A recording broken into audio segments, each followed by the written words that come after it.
तो आप देख रहे हैं यो स्टॉक्स और चलिए इस बीच मैं परिचय करा दूं, हमारे साथ जुड़ चुके हैं सेंट्रम ब्रोकिंग से नीलेश जैन साहब। नीलेश जी गुड मॉर्निंग, स्वागत है आपका।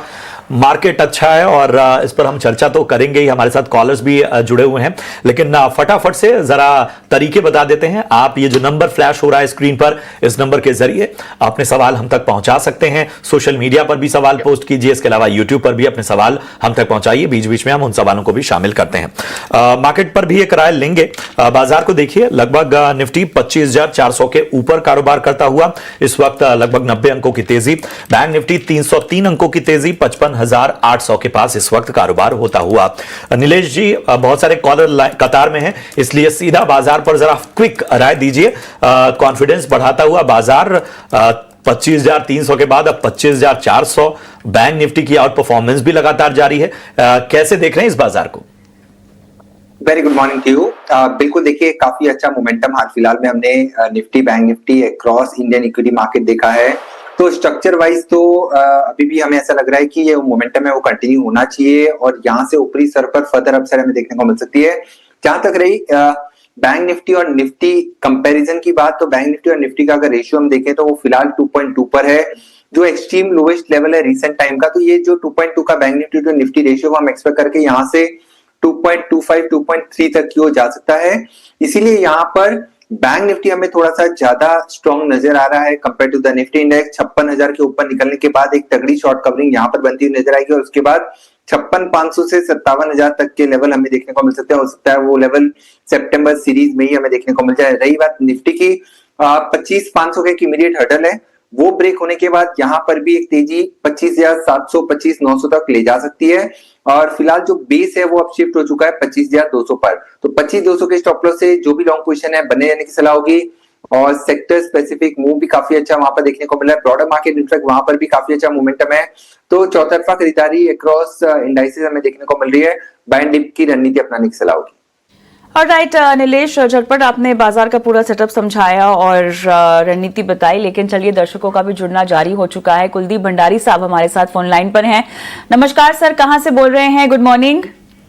नमस्ते मैम। नमस्ते सर जी, मैं उत्तराखंड रुड़की से बोल रहा हूँ मैम। उत्तराखंड से। सब हालचाल ठीक सर? हाँ जी मैम। हाँ जी बताइए, आईडीएफसी खरीदा है?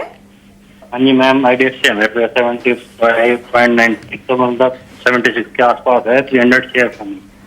कितना लंबा आप इसमें रुकना चाहते हैं? मैम लॉन्ग टर्म रुक जाऊंगा मैं तो, और भी परचेज कर लूंगा। क्या इसका आगे हुआ है और भी परचेज करने के लिए आपको फिर एक लेवल चाहिए होगा। ठीक है, बताते हैं। नीलेश, एक तो लॉन्ग टर्म व्यू इनका है, इसमें बाइंग प्राइस बताइए आपका लॉन्ग टर्म के हिसाब से क्या व्यू है, और भी अगर आप खरीदारी करने की सलाह इनको दे रहे हैं जो नीलेश, तो बताइएगा कि किस भाव पर आके फिर ऐड करें। बिल्कुल देखिए कविता जी, यहाँ पर सितंबर 2023 ठीक 2 साल पहले काउंटर ने एक हाई बनाया था 98 के लेवल के आसपास का, जो एक रिकॉर्ड आया था। उसके बाद से लगातार पिछले 2 साल से हम इस पर्टिकुलर काउंटर में गिरावट देख रहे हैं। हालांकि इन बिटवीन निचले स्तरों से पुल बैक हमें जरूर देखने को मिला है, बट लॉन्ग टर्म नजरिया after this 2 years of correction यहाँ पर काफी फेवरेबल है लॉन्ग ट्रेड लेने के लिए। स्ट्रक्चर पॉजिटिव नजर आ रहा है क्योंकि रिस्क एंड रिवॉर्ड भी यहाँ पर फेवरेबल है। 65 का एक इमीडिएट सपोर्ट है, तो वहां पर नजर रखने की सलाह होगी, वो एक सपोर्ट के तौर पर काम करेगा और ग्रेजुअली नेक्स्ट 1 to 2 years के पर्सपेक्टिव से 85 90 और हो सकता है फिर से अपने प्रीवियस हाई को टेस्ट करता हुआ नजर आए। तो आइडियली स्ट्रेटेजी तो यहाँ पर ये होनी चाहिए कि आप इसे एक्यूमुलेट करें, मल्टीपल ट्रांचेस में एक्यूमुलेट करें, और साल 2 साल का नजरिया है तो डेफिनेटली यहाँ पर लॉन्ग पोजीशन में बने रहें। बट इंपॉर्टेंट सपोर्ट 65 का है, तो वहां पर भी नजर रखें, बट आउटलुक पॉजिटिव है। ठीक है, तो ये है राय आईडीएफसी फर्स्ट बैंक पर आपको मिलती हुई। चलिए बढ़ते हैं आगे, दीपक अग्रवाल जी को अपनी चर्चा में शामिल करते हैं। दीपक जी गुड मॉर्निंग, कहां से बात कर रहे हैं? दीपक, आप तक आवाज पहुंच रही है? दीपक, मेरी आवाज आपको सुनाई दे रही है क्या? लगता है कुछ तकनीकी खामी है, लेकिन यूको बैंक पर सवाल इन्होंने भेजा हुआ है। इनकी बाइंग प्राइस ऊपरी स्तरों की है, 34 रुपए के आसपास नीलेश यूको बैंक में इन्होंने खरीदारी की है। लेकिन हम पूरे पीएसयू बास्केट को देखें इस वक्त, ये लगातार चौथा दिन है जब हम देख पा रहे हैं कि पूरे पीएसयू बैंक शेयरों में ना खरीदारी का मोमेंटम बना हुआ है और खरीदारी भी काफी अच्छी हो रही है। यूको बैंक भी देखें, हालांकि इनकी 34 रुपए की खरीदारी है ऊपरी स्तरों की, लेकिन पिछले 5 ट्रेडिंग सेशन से 4.5% चला है ये स्टॉक। और जाहिर सी बात है कि एक दिलचस्पी पूरे पीएसयू बैंक सेक्टर्स में, बीएफएसआई में एक तरह से कहीं ना कहीं बढ़ती हुई नजर आ रही है। नीलेश, यूको बैंक पर राय दीजिए, और अगर लग रहा है कि यहां से कोई और विकल्प देख लेना चाहिए तो उस पर भी राय दीजिए। बिल्कुल, देखिए बिल्कुल ठीक कहा आपने। PSU banks in fact across BFSI segment हमें काफी अच्छा मोमेंटम हाल फिलहाल देखने को मिला है। बट यहाँ पर अगर आप नजर डालें तो UCO bank in fact has been one of the underperformer. अगर आपको सेक्टर में बने रहना है, पीएसयू बैंकिंग स्पेस में बने रहना है, तो आपको लीडर के साथ रहना होगा। तो यहाँ पर SBI, can bank, BOB, in fact bank India, Indian bank, ये बेहतर विकल्प अवेलेबल है।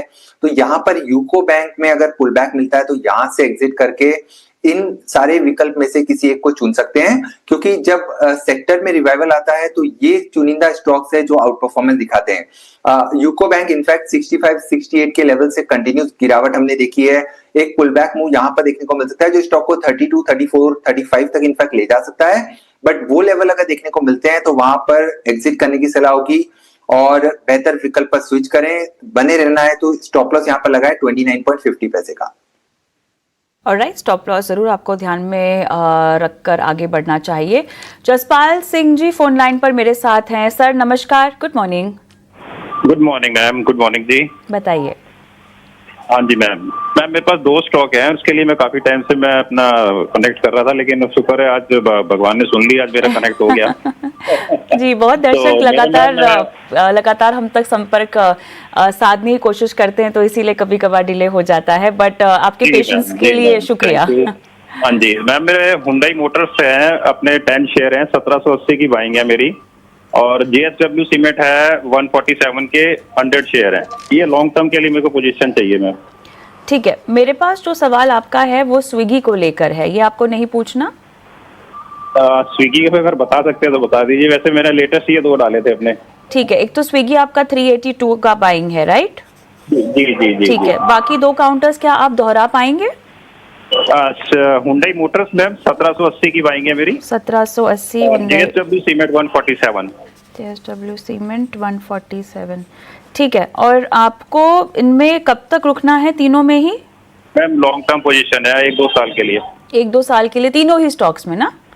जी जी, तीनों में। ठीक है जसपाल जी, बताते हैं। Nilesh, Hyundai Motors, JSW cement और साथ ही स्विगी में खरीदारी कर रखी है।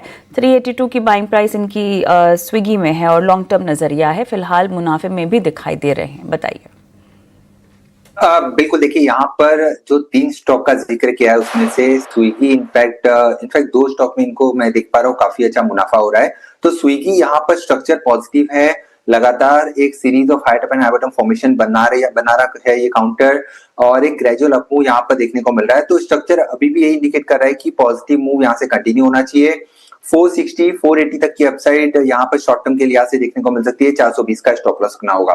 वहीं जब दूसरा स्टॉक अगर हम देखें हुंडई मोटर्स, इनफैक्ट अगर आप देखें निफ्टी ऑटो इंडेक्स, जहां पर एक काफी अच्छा ब्रेकआउट हमने 24,000 के लेवल से देखा था, उसके बाद लगातार 27,000 के ऊपर निफ्टी ऑटो इंडेक्स निकलता हुआ नजर आया था। तो ऑटो स्पेस पे हमारा ध्यान पॉजिटिव साइड पर है, और हुंडई मोटर इनफैक्ट इसका स्ट्रक्चर काफी स्ट्रॉन्ग है।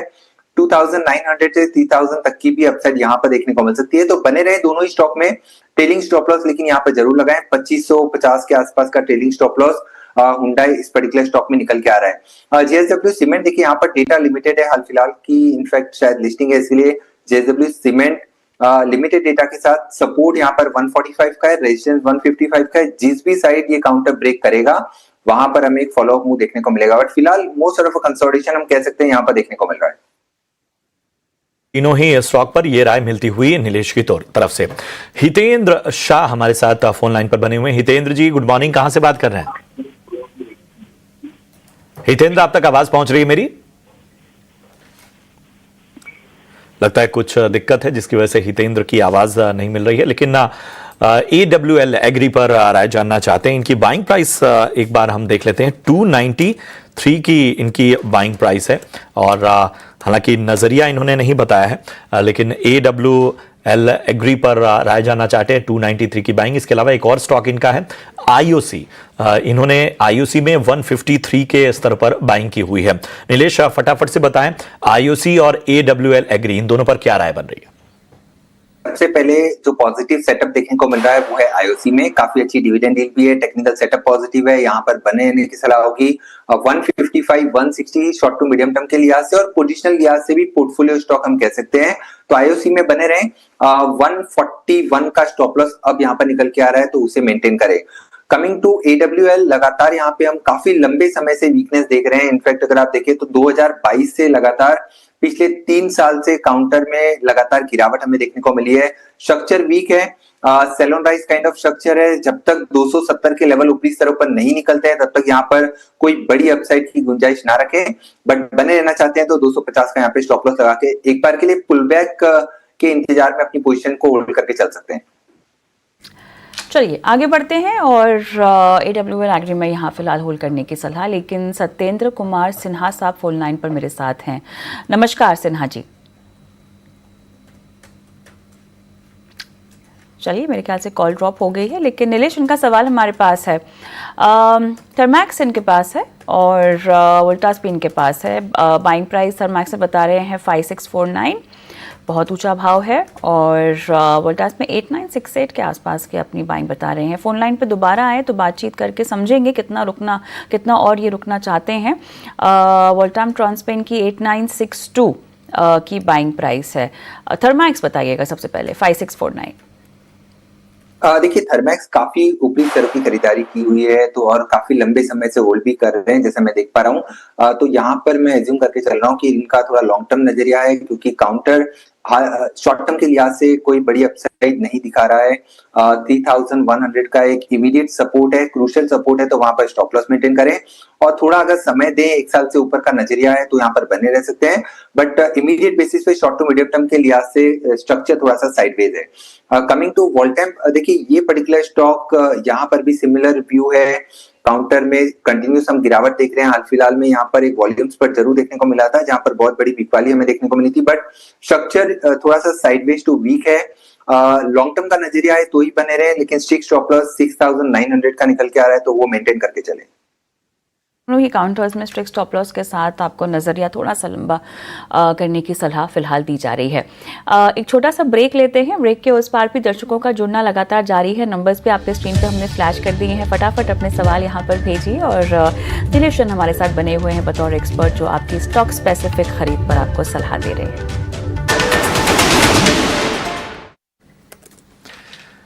स्वागत है आपका ब्रेक के बाद। अगले कॉलर को अपने साथ जोड़ते हैं और YouTube से सूरज का सवाल हमारे पास आया हुआ है और इन्होंने मजगांव डॉक में खरीदारी की हुई है।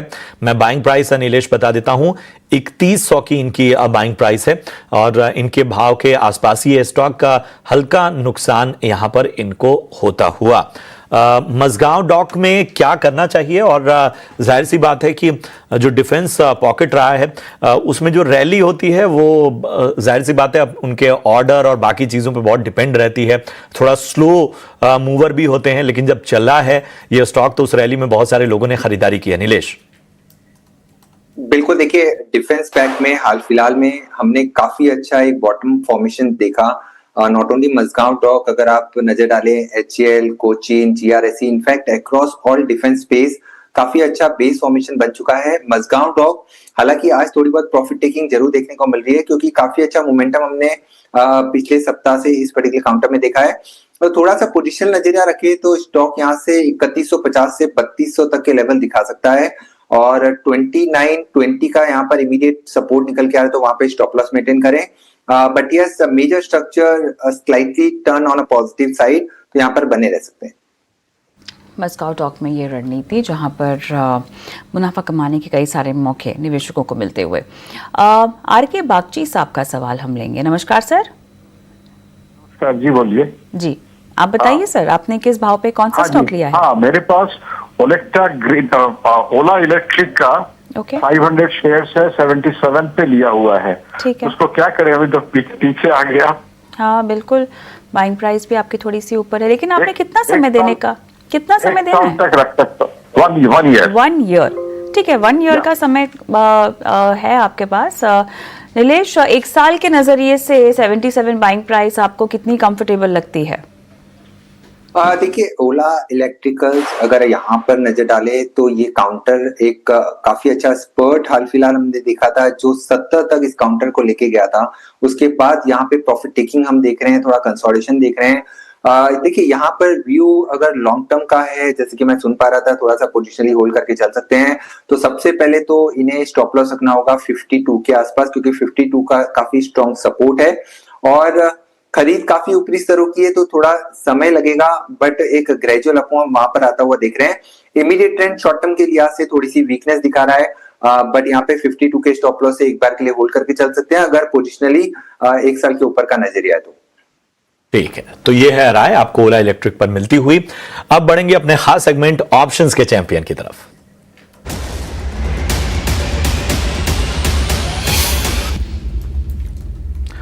और ऑप्शंस के चैंपियन बताने के लिए हमारे साथ आज रैली गियर ब्रोकिंग के अजीत मिश्रा साहब जुड़ चुके हैं। अजीत जी गुड मॉर्निंग, प्रशांत बात कर रहा हूं। बताइए आज ऑप्शन की रणनीति इस शानदार बाजार में क्या होगी? गुड मॉर्निंग प्रशांत और शुक्रिया। तो देखिए यहाँ पे मार्केट का मोमेंटम पॉजिटिव साइड पे बना हुआ है, बट आप काफी नजदीक हैं हम एक इमीडिएट रेजिस्टेंस के 25,500 के लेवल्स निफ्टी में, जहाँ पे एंटिसिपेटेड थे, तो करीब ऑलमोस्ट हाईज बन चुके हैं आपके 48 के पास के 448।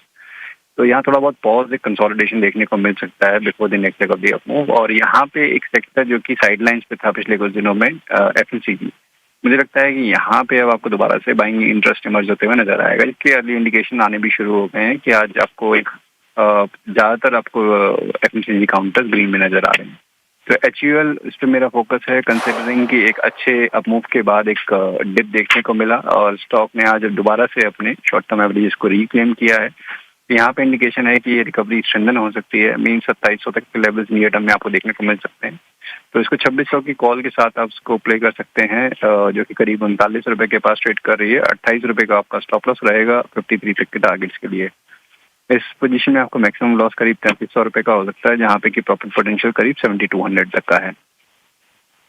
शुक्रिया करेंगे अजीत आपका इस अहम रणनीति के लिए। तो HUL यानी हिंदुस्तान यूनिलीवर 2600 की कॉल आपको खरीदनी है 39 के प्रीमियम पर। स्टॉप लॉस 28 का, लक्ष्य यहां 53 तक के नजर आ सकते हैं। मैक्सिमम प्रॉफिट 7200 तक का और मैक्सिमम लॉस 3300 तक का नजर आ सकता है। इसके साथ ही सेबी का स्टैंडर्ड रिस्क डिस्क्लोजर क्या कहता है, यह भी आपके सामने लेकर आते हैं। फ्यूचर और ऑप्शन ट्रेडिंग में रिस्क बहुत है, इसलिए सोच समझकर रणनीति बनाएं और अपने वित्तीय सलाहकार यानी फाइनेंशियल एडवाइजर की सलाह जरूर लें। नीलेश जी को भी ये शुक्रिया अदा करेंगे अपने शो में जुड़ने के लिए और तमाम दर्शकों के सवालों के जवाब देने के लिए, बाजार पर रणनीति बताने के लिए। बहरहाल यहां पर हमें एक ब्रेक के लिए रुकना होगा, लेकिन सवाल जवाब का सिलसिला जारी रहेगा इस छोटे से ब्रेक के बाद भी।